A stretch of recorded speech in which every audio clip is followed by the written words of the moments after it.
malam pemirsa, selamat datang di iNewsroom bersama saya Diandra Mukni. Kami akan membahas berita utama secara mendalam, komprehensif, dan tentunya eksklusif. Sebagai pembuka iNewsroom kali ini, kami memiliki informasi penggerebekan 5 pejudi yang membuat rugi bandar judi online di Banguntapan, Bantul, Daerah Istimewa Yogyakarta masih menjadi perbincangan publik. Belakangan terungkap, pihak perangkat desa membantah telah membuat laporan ke polisi soal adanya aktivitas judi online.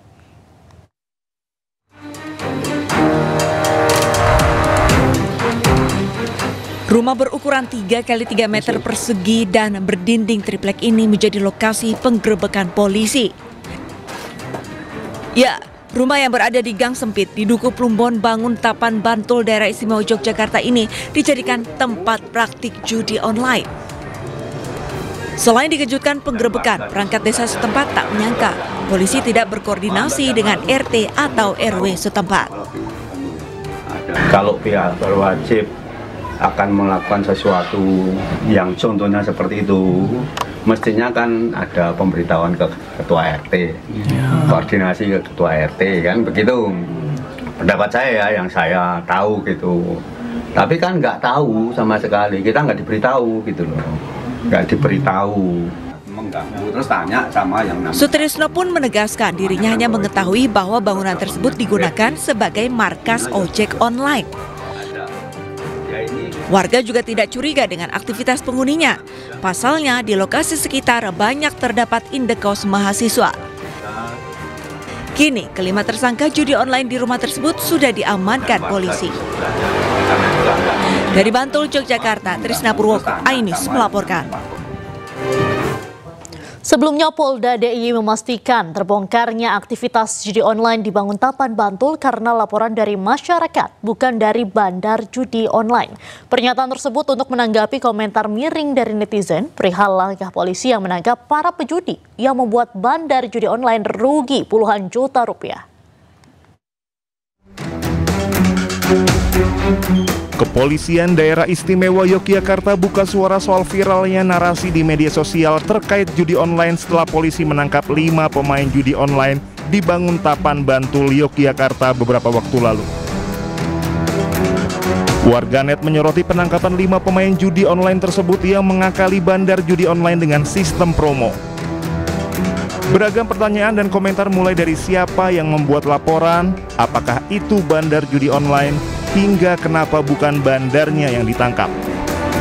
Direktur Reserse Kriminal Khusus Polda Daerah Istimewa Yogyakarta AKBP Saprodin menepis berbagai tudingan netizen dan menegaskan pengungkapan kasus tersebut bukan karena laporan dari bandar.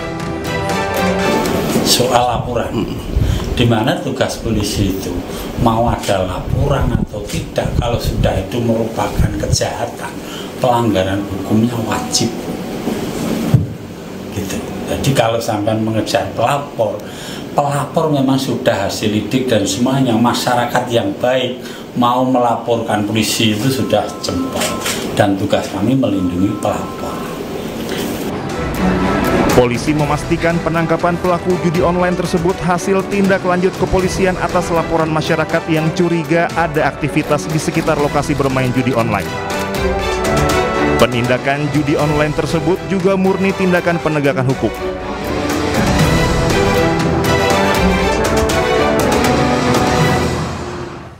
Informasi lain pemirsa, donasi untuk para pendemo di Pati, Jawa Tengah terus mengalir dari masyarakat.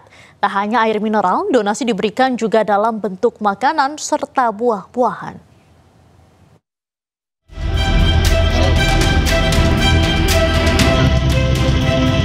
Warga Kabupaten Pati, Jawa Tengah terus menunjukkan rasa simpati kepada para pendemo kenaikan pajak bumi dan bangunan. Tak hanya air mineral, donasi berupa makanan dan buah-buahan juga terkumpul. Sabtu pagi, ribuan dus air mineral tertumpuk rapi di depan pendopo bupati hingga alun-alun.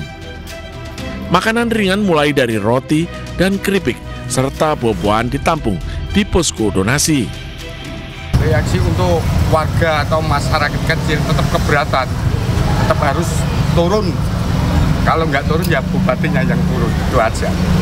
Kemudian himpitan ekonomi kan makin kenceng ya, berarti pasti akan kena dampak ya? Ya tetap kena dampaknya. Warga yang datang memberikan donasi bukan hanya dari wilayah Pati saja, tapi wilayah lain di luar kabupaten bahkan provinsi. Itu dibatalkan kan baru sebatas statement saja gitu. Terus kemudian realisasinya kita tidak tahu itu. Dan kemudian sebenarnya itu untuk masalah pajak itu hanya sebagian satu topik saja. Sebenarnya banyak sekali problem-problem yang maksudnya problem-problem yang terjadi di tata pemerintahan Kabupaten Pati ini yang ada masalah. Teguh menyampaikan bahwa aksi demonstrasi pada tanggal 13 Agustus mendatang tetap akan digelar, walaupun Bupati Pati Sudewo telah membatalkan kenaikan PBB P2 pada Jumat kemarin. Dari Kabupaten Pati, Jawa Tengah, Lazarus Sandi, iNews melaporkan. Pemirsa, Bupati Pati Sudewo akhirnya membatalkan kebijakan kenaikan pajak bumi dan bangunan sebesar 250%. Hal itu disampaikan oleh Sudewo di Pendopo Pati guna menjaga kondusivitas di Pati.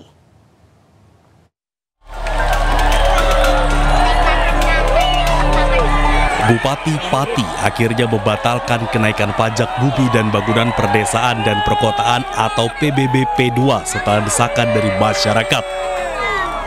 Sudewo yang didampingi Kapolresta Pati dan Dim 0718 Pati dan Kepala Kejaksaan Negeri Pati dalam keterangan persnya mengatakan ia mengambil keputusan tersebut guna menjaga kondusivitas di Pati.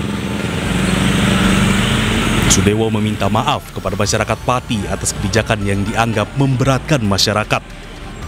Padahal esensi dari kebijakan tersebut untuk pembangunan dan kesejahteraan rakyat. Saya memutuskan kebijakan kenaikan PBB P2 saya batalkan untuk menciptakan situasi aman dan kondusif dan dalam rangka memperlancar perekonomian dan pembangunan Kabupaten Pati. Saya sampaikan berarti pembayaran pajaknya PBB P2-nya akan kembali seperti semula, yaitu seperti pada tahun 2024. Meski kenaikan PBB P2 telah dibatalkan, warga Pati tetap akan menggelar aksi demo tanggal 13 Agustus mendatang lantaran kecewa dengan arogansi Bupati, bahkan meminta Bupati untuk diganti. Bupati Pati sudah membatalkan rencana kenaikan PBB sebesar 250%. Lalu apakah warga Pati masih akan melanjutkan unjuk rasa menolak kebijakan tersebut? Untuk mengetahuinya kami sudah terhubung dengan jurnalis iNews Lazarus Sandi di posko pengumpulan donasi di Pendopo Bupati Pati.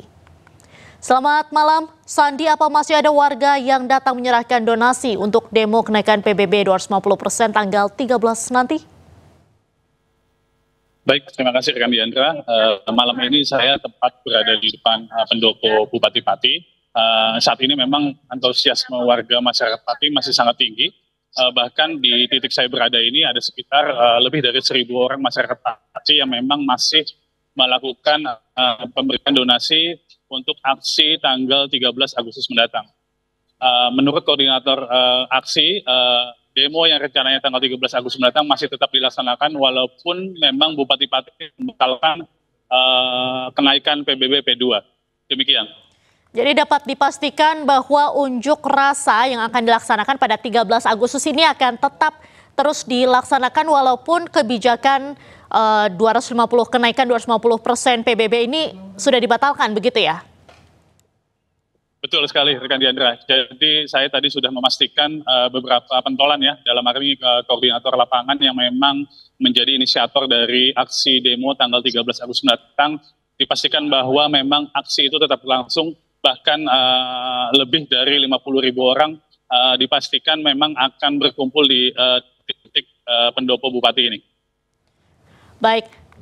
Terima kasih Lazarus Sandi melaporkan langsung dari Pati, Jawa Tengah. Selamat malam, selamat kembali bertugas.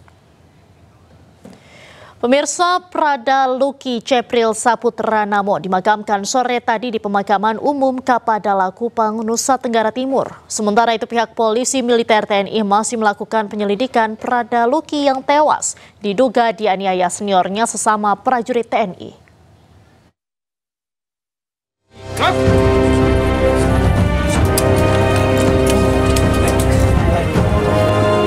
Jenazah Prada Luki Cepril Saputra Namo diserahkan ke TNI untuk dimakamkan secara militer. Prosesi pemakaman berlangsung hikmat diawali dengan ibadah pemakaman di rumah duka Asrama Tentara Kuanino, Kupang, Nusa Tenggara Timur. Prosesi berlangsung dramatis, pasalnya orang tua dan keluarga belum ikhlas melepas Prada Luki. Sebelumnya, ayah Prada Luki tak kuasa menahan emosi saat mengetahui putra kebanggaannya tewas secara tak wajar. Beta sumpah, terima kasih Indonesia, terima kasih Indonesia. Diketahui ayah Luki, Serma Christian Namo, juga merupakan anggota TNI di Kodim 1627 Rotendao. Christian mengamuk dan meminta para pelaku penyiksaan yang mengakibatkan anaknya meninggal tak hanya dipecat sebagai TNI tapi juga dihukum mati. Christian menuntut keadilan untuk putranya dan menyatakan siap mempertaruhkan nyawa demi putranya. Sementara Panglima TNI Jenderal Agus Subianto ketika dikonfirmasi mengaku belum menerima informasi yang menewaskan tentara muda di NTT.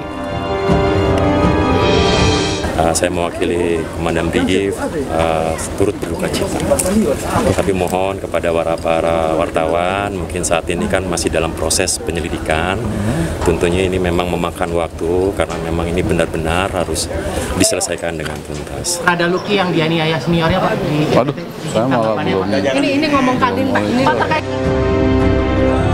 Bagi seorang ayah yang mendedikasikan hidupnya pada negara, kehilangan anak akibat penganiayaan di dalam institusi militer menjadi pukulan yang berat dalam hidupnya. Dari Kupang, Nusa Tenggara Timur, Eman Suni, iNews melaporkan. Keinformasi lain pemirsa, mantan Duta Besar RI untuk Amerika Serikat Dino Patijalal menyebut kematian diplomat muda Arya Daru Pangayunan janggal. Menurutnya diplomat muda biasanya antusias akan berkarir ke luar negeri, apalagi Finlandia adalah salah satu negara idaman diplomat.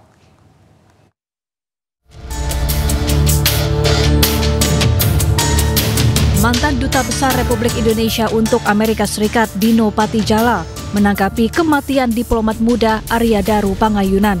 Dalam video yang diunggah di Instagram pribadinya, mantan Wakil Menteri Luar Negeri era Presiden SBY ini menyebut kematian Arya janggal. Saya bukan polisi dan tidak mau punya akses terhadap data-data forensik, tapi saya sulit sekali menerima kesimpulan bahwa diplomat muda Arya Daru itu bunuh diri.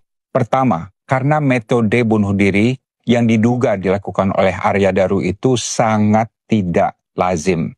Biasanya kalau orang mau bunuh diri itu, dia memilih cara yang konvensional, yang tidak menyengsarakan diri. Kedua, Arya Daru itu akan posting di Finlandia, salah satu posting idaman bagi diplomat Indonesia. Sebagai diplomat, saya paham sekali orang yang mau posting di luar negeri itu merasa sangat antusias, penuh gairah dan gelora hidup, karena dia akan membuka lembaran baru dalam hidupnya dan karirnya di luar negeri. Ada sejumlah kejanggalan yang diutarakan Dino Patijalal dalam kematian Arya. Pertama, penggunaan lakban untuk akhiri hidup tidak lazim. Kedua, berdasarkan pengalamannya, Dino menyebut diplomat muda akan antusias hidup dan berkarir di luar negeri. Terlebih Finlandia adalah salah satu negara idaman diplomat muda. Kemudian tidak ada pesan terakhir yang ditinggalkan Arya untuk keluarganya. Keempat, salah satu ponsel Arya hilang. Padahal biasanya seseorang yang hendak mengakhiri hidupnya akan meninggalkan ponsel yang memuat sejumlah informasi penting. Selanjutnya, Dino mempertanyakan tidak adanya sidik jari Arya di salah satu ponsel Arya yang ditemukan polisi. Selain itu, rekaman CCTV yang beredar pun tidak lengkap. Sebelumnya, polisi memastikan tidak ada unsur pidana dalam kematian Arya Daru Pangayunan. Arya meninggal dunia bukan karena aksi pembunuhan, melainkan karena mati lemas akibat lilitan lakban kuning di kepalanya. Tim Liputan iNews melaporkan. Sementara itu Bambang Wijoyanto, Wakil Ketua KPK 2011 hingga 2015 juga masih menduga kematian diplomat muda Arya Daru Pengayunan bukan karena bunuh diri. Menurutnya Arya bisa jadi tewas karena aksi pembunuhan oleh seorang profesional. Saya melihat bahwa opsi pembunuhan dilakukan oleh seorang yang sangat profesional itu masih saya hidupkan. Ada beberapa alasan untuk itu. Alasan yang pertama, sekarang ini era yang sangat canggih, ya, sehingga kemudian penggunaan kartu elektronik itu sebenarnya bukan sesuatu yang seolah-olah kalau kartu elektronik untuk masuk ke tempat itu terus itu agak lebih sulit, enggak juga. Maksud apa? Penggandaan kunci, ya, penggandaan kunci elektronik itu sesuatu yang bisa dilakukan. Terus yang lainnya adalah yang lebih penting gini. Kalau orang bunuh diri itu biasanya ya dia akan membuat wasiat atau memberitahukan kira-kira kenapa alasannya bunuh diri gitu. Kayak gitu. Ada seperti itu. Dan yang paling penting sekali adalah hari ini kita belum menemukan handphone. Ya, atau jangan-jangan handphone itu adalah satu alat bukti kunci itu masuk ya. Yes. Kenapa begitu? Pertama, kan dia pergi dengan temannya tadi kau bilang, ya. Terus yang kedua, dia berkomunikasi dengan keluarga. Tapi yang juga menjadi menarik adalah katanya ini yang perlu diklarifikasi dan konfirmasi lagi. Keluarganya mendapatkan surat katanya. Ya, ini perlu diklarifikasi seolah-olah itu dari Komnas HAM, tapi isinya kosong. Sandi, Pak, ya. Di situ ada bintang, ada love, dan ada bunga. Ini kan bisa menimbulkan interpretasi macam-macam.